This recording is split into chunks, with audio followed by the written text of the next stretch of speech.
सभी साथियों का नमस्कार। एजुकेशन स्पेशल यूट्यूब चैनल में आप सभी का स्वागत है।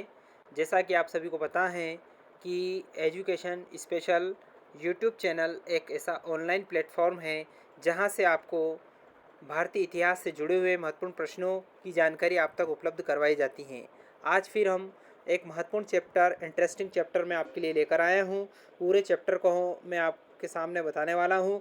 तो साथियों, वीडियो की शुरुआत करने से पहले यदि आप चैनल पर नए हैं और अभी तक आपने चैनल को सब्सक्राइब नहीं किया है तो मित्रों आप चैनल को सब्सक्राइब कर लें, बेल आइकन को प्रेस कर लें ताकि आने वाले वीडियो के नोटिफिकेशन आपको मिलते रहेंगे। साथ ही साथ आप वीडियो को बिना स्किप किए हुए अंत तक देखेंगे ताकि पूरी जानकारी आपको स्पष्ट रूप से मिल जाएगी। आइए वीडियो की शुरुआत करते हैं। भारतीय स्वतंत्रता संग्राम में सुभाष चंद्र बोस की क्या भूमिका रही है वो जान लेते हैं।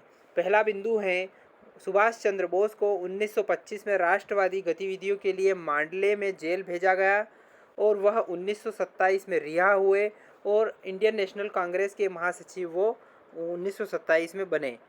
बात करते हैं अगले बिंदु की। उन्होंने पंडित जवाहरलाल नेहरू के साथ काम किया। 14 नवंबर 1889 को उनका जन्म हुआ और दोनों कांग्रेस पार्टी के युवा नेता बन गए जो लोगों के बीच लोकप्रियता हासिल कर रहे थे।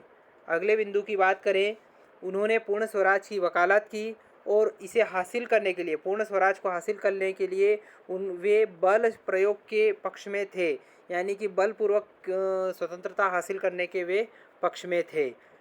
गांधी जी के साथ उनके मतभेद थे और वे स्वतंत्रता के लिए एक उपकरण के रूप में अहिंसा के लिए उत्सुक नहीं थे। अहिंसा को वे नहीं मानते थे, वे बल शब्द का प्रयोग ज़्यादा करते थे और बल के रूप में ही पूर्ण स्वराज प्राप्त करना चाहते थे।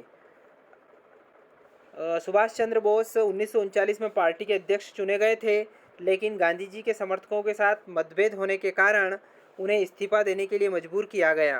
वो इस्तीफा दिया गया। बोस की विचारधारा, सुभाष चंद्र बोस की विचारधारा समाजवाद और वामपंथी अधिनायकवाद की ओर झुकी हुई थी। उन्होंने 1939 में कांग्रेस के भीतर एक धड़े के रूप में ऑल इंडिया फॉरवर्ड ब्लॉक का गठन किया। वे समाजवाद और वामपंथी अधिनायकवाद की ओर झुका हुआ था उनका। तो 1939 में उन्होंने कांग्रेस के भीतर ही एक धड़े के रूप में ऑल इंडिया फॉरवर्ड ब्लॉक का गठन उन्होंने किया था। द्वितीय विश्व युद्ध की शुरुआत में बोस ने युद्ध में घसीटने से पहले भारतीयों से परामर्श न करने के लिए सरकार के खिलाफ विरोध प्रदर्शन उन्होंने किया। उन्हें तब गिरफ्तार किया गया था जब उन्होंने कलकत्ता के ब्लैक होल में स्मारक को हटाने के लिए कलकत्ता में विरोध प्रदर्शन आयोजित किया था। इस ब्लैक होल के स्मारक को हटाने के लिए उन्होंने विरोध किया था, इसलिए उन्हें कुछ दिनों के बाद रिहा कर दिया गया था, लेकिन उन्हें निगरानी में रखा गया था। फिर उन्होंने 1941 में अफगानिस्तान और सोवियत संघ के माध्यम से जर्मनी से देश से अपना पलायन कर लिया।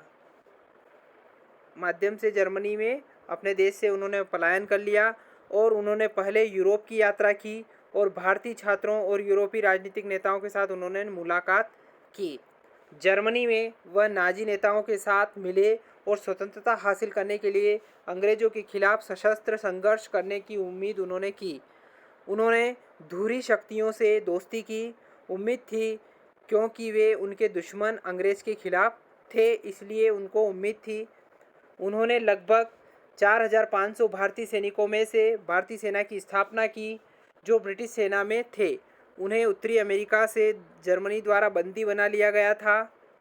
उत्तरी अमेरिका में जर्मनों द्वारा बंदी बना लिया गया था। 1943 में उन्होंने आज़ाद हिंद के लिए गुनगुने जर्मन समर्थन से मोहभंग के लिए जर्मनी छोड़ दिया। जापान में बोस के आगमन ने भारतीय राष्ट्रीय सेना यानी कि आज़ाद हिंद फौज को पुनर्जीवित किया, जो पहले जापानी मदद से बनाई गई थी। आज़ाद हिंद या आज़ाद भारत की अंतिम सरकार को बोस के साथ सरकार के निर्वासन के रूप में स्थापित किया गया था। इनका मुख्यालय सिंगापुर में था। INA इनकी सैन्य थी। सुभाष चंद्र बोस ने अपने उग्र भाषणों से सैनिकों को प्रेरित किया। उनका प्रसिद्ध उद्धरण था, तुम मुझे खून दो, मैं तुम्हें आज़ादी दूंगा। इसके बाद INA ने पूर्वोत्तर भारत के अपने आक्रमण में जापानी सेना का समर्थन किया और अंडमान निकोबार द्वीप समूह पर भी अधिकार कर लिया। हालांकि उन्होंने 1944 में कोहिमा और इम्फाल की लड़ाई के बाद ब्रिटिश सेना द्वारा पीछे हटने के लिए मजबूर किया गया था। तो साथियों, सुभाष चंद्र बोस के स्वतंत्रता आंदोलन, स्वतंत्रता संग्राम से जुड़ी हुई जो मुख्य बातें थी वो मैंने आपको यहाँ बताने का प्रयास किया है। कहीं कोई त्रुटि रही हो तो उसके लिए क्षमा करें, क्योंकि ये बनाई गई हैं, टंकण मिस्टेक हो सकती हैं, तो आप एक बार और अपने हिस्ट्री बुक का कंसल्ट ज़रूर कर लें। तो साथियों, बहुत बहुत धन्यवाद पूरा वीडियो देखने के लिए। एक बार और आपसे निवेदन है, यदि आपने चैनल को सब्सक्राइब नहीं किया है तो प्लीज़ आप चैनल को सब्सक्राइब कर लें, बेल आइकन को प्रेस कर लें, ताकि आने वाले वीडियो के नोटिफिकेशन आपको मिलते रहेंगे। धन्यवाद साथियों, जय हिंद, जय भारत।